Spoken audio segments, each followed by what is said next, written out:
Good morning, good evening, Year 12 students. So welcome back to Term 3, which promises to be quite an exciting time.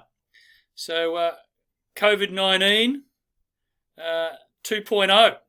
So let's get rid of this mask because I can't really talk underneath that. So what you just heard was Ennio Morricone, who passed away 90 plus. It wasn't due to COVID-19, but a great Italian composer. And that was The Good, the Bad and the Ugly, one of the spaghetti westerns starring Clint Eastwood. Many of you have probably heard of Ennio Morricone in your RE classes in your time at Mazenod College, because he wrote or composed all of the music for The Mission, that haunting and beautiful music, which I'm sure you can recall during your RE classes. So The Good is coming back to Mazenod College and seeing you all again. I do miss you. The bad is that we really are going to have to socially distance, so way more than we did last time, because now we've got community transmission, whereas before we thought it was basically just people in quarantine. So it's going to be a bigger issue for all of us to do the right thing. So making sure that you keep yourself socially distanced from one another and certainly from the staff. So it's very important that you do that for a number of reasons. So obviously many of you don't think that you're going to get sick. The young people generally have avoided it, but this seems to be a mutated version and we don't know about the long-term effects. So what would be great is for you to consider that there may be some health implications, but more importantly, for your generation, what's going to happen going forward in terms of the incredible debt that's going to accumulate if we can't get back on track as soon as possible. And by that I mean getting businesses up and going again and getting income flowing, because we can't survive just on welfare payments indefinitely. So we need to get on top of this. I showed you this during transition, right? The indifference, which to me is the opposite of love. And that's where people just don't have any empathy or connection with other human beings. And I don't want to say it's more prevalent now, but certainly getting some glaring examples of it over the current pandemic, where people will just go and do their own thing because they don't care about the consequences on others. And I hope I've been able to get this message across to you guys from right back in transition about the importance of considering other people, right, and being part of a community and not following the entitled mentality that so many people Australia-wide and globally seem to follow. It's all about their individual rights rather than the benefits of the community. If we all acted sensibly and together, we'd get over this. Unfortunately, I'm well aware that there's a lot of stupid human beings on this planet. But I hope you aren't one of them.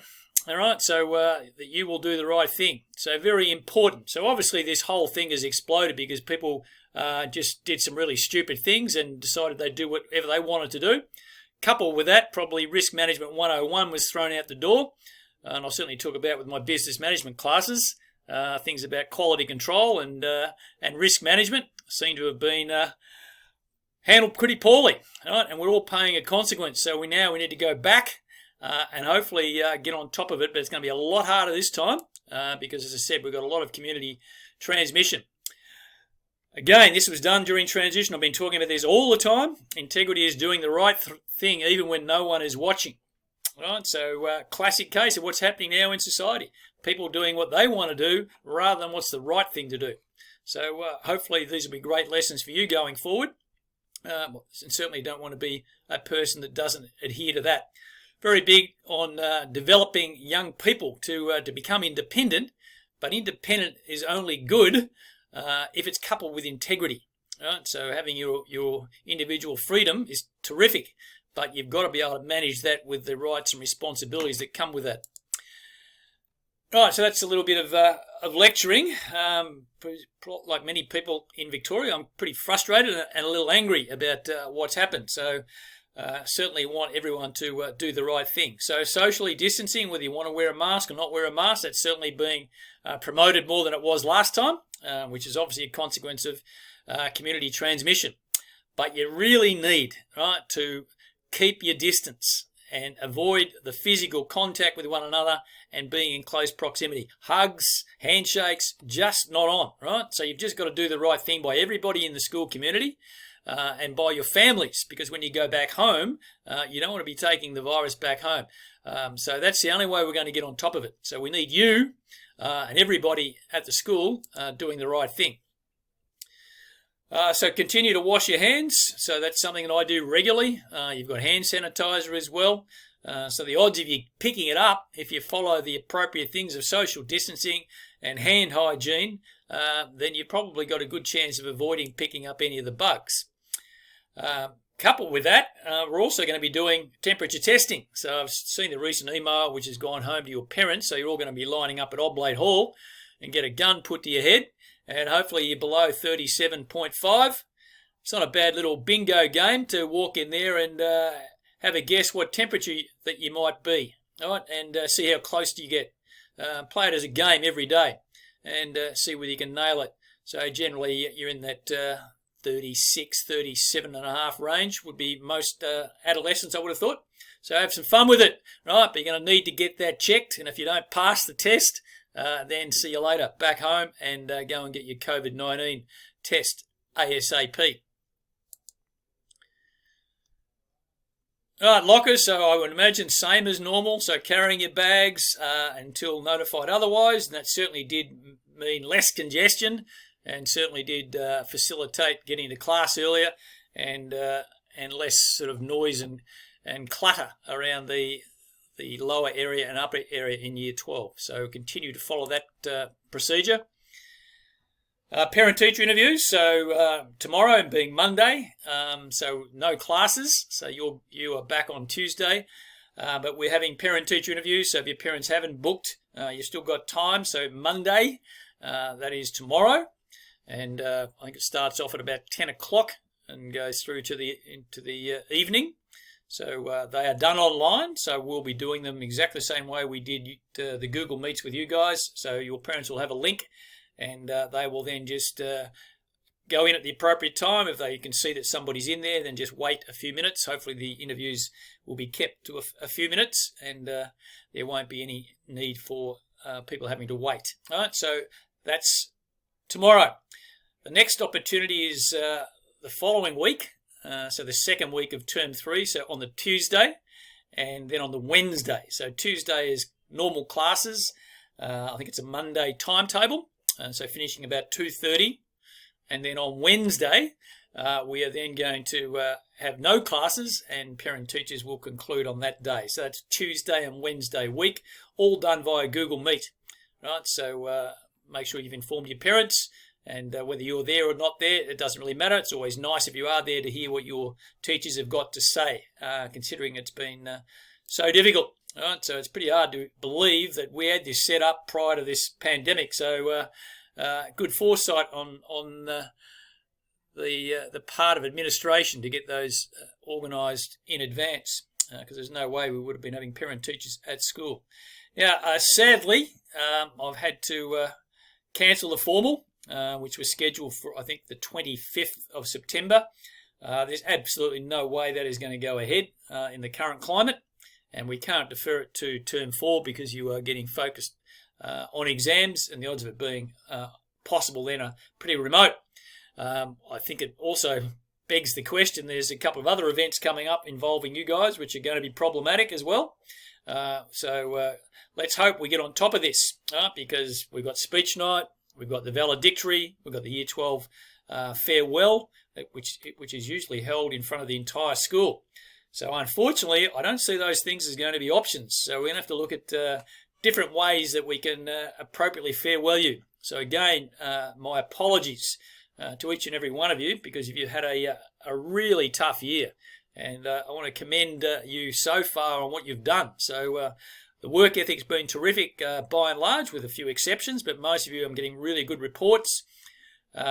Your behaviour, your presentation at school has been excellent, and your general involvement, engagement and everything at Mazenod has been first class. So I'm really disappointed for you. It's been an enjoyable year for me in terms of you as a student body, and I'm sure for many of the other teachers would concur with me that you've been a really pleasant group. So fingers crossed we can get some of these events going forward. So that's a little bit of a long bow, that one, but please don't be the first person not to wear your uniform correctly. So if you're channeling Ida Buttrose or Caroline Wilson, who has a bit of a lisp, then that would probably make more sense. So that is on the shoulders of the great actor Colin Firth. So well done to our own Firth in Mazenod Year 12. Right, so please do the right thing when you come to school, and make sure that your hair clean shaven, neat and tidy, tie done up, shirt tucked in, etc. Same as normal. Right, bizarre circumstances, but we're all in this together. As I said to you before, it's about being part of the community, right? Not doing your own thing. It is absolutely the thing which unravels society and brings everything down, and you have been first-hand witnesses of what happens when people just go on their own little journey and decide what's in their best interest and stuff everybody else. It doesn't work. Right, stress. Well, I would imagine that many of you are getting stressed. Your families are probably getting stressed. Many families are probably really struggling for the whole range of reasons. So online learning now for 7 to 10. Teachers will be struggling. Those who would teach 7 to 10 as well have got to go back to online learning. I certainly was over it. So I thank God that year 11 and 12 are still face-to-face. But how long that lasts, that's definitely the good, bad. That's the ugly part. The ugly part is going back to face-to-face learning. Going back to remote learning is what I meant to say. Face-to-face is quite good, despite the fact there's a slight risk attached to it now with community transmission. So stress is going to be a big factor for many of you. You've got the year-end exams coming up as well. But as I said to you on the previous videos, we're well advanced at Mazenod in terms of covering the course, and I think the extension that's been already granted for VACA exams an extra couple of weeks, you guys will be well placed. Practice exams will be in term 4, so you'll have those 2 weeks off, and hopefully using those in September to revise all of your Unit 4 work. Right, so again, don't forget, as I said, stress is a big issue, so you've still got these topics: resilience, sleep, gratitude there. All of the psychologists' advice is sitting in this COVID-19 advice menu tab. So if you're struggling, put your hand up, talk to me, talk to Mr. Harrop, talk to Ms. Bourne, Mr. Ford, or your teachers, your homeroom teachers. Let them know, right, that you're not dealing with what's happening, and it would be understandable. And there's certainly counselling support, and we can certainly assist and get you back on track. Right, you've got to be resilient, you've got to be tough, you've got to fight through it. I was only thinking the other day, this is frustrating, but my parents were involved with the Great Depression, Second World War. You sort of think what those people were going through at that time, the incredible hardships and the difficulties and challenges they had to overcome. Right, so this is a challenge, no doubt, but keeping it in perspective, we still live in pretty good times. And we still have great opportunities and terrific lifestyles. So stay positive, stay conscientious, stay committed and focused to your studies. And I think this will all pass hopefully fairly quickly. So that's it from me. Looking forward to seeing you this week. Don't forget parent-teacher interviews tomorrow. No school for you guys. You start on Tuesday. Hit the ground running.